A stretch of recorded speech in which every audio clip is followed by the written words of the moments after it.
We're back with Burkeman's book, Meditations for Mortals. This is the second day of our Lenten study.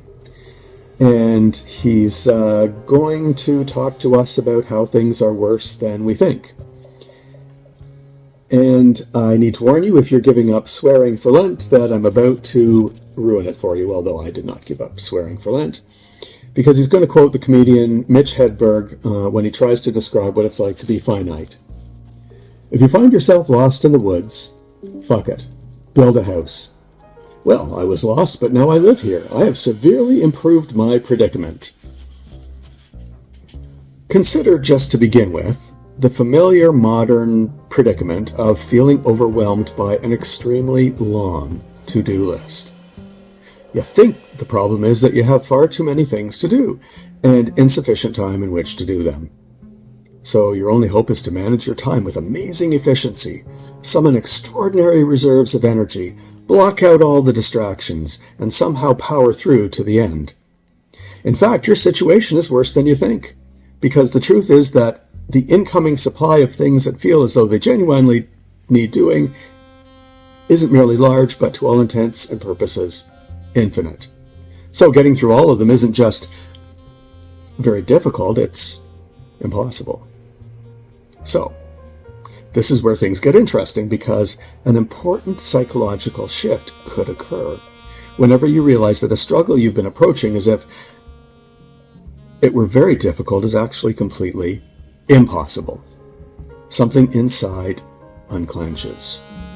It's the equivalent to that moment when, caught in a rainstorm without an umbrella, you finally abandon your futile efforts to stay dry and you say, you know what, I'm wet. I might as well accept being soaked. Now you can take action, not in some tense hope that your actions will lead you towards some future utopia of perfect productivity. You do things just simply because they're worth doing. Burkeman goes on to quote the late British Zen master, born Peggy Kennett, who had a vivid way of capturing the sense of the inner release that comes from grasping just how intractable our human limitations really are. Her teaching style, she liked to say, was not to lighten the burden of the student, but to make it so heavy that the student would put it down.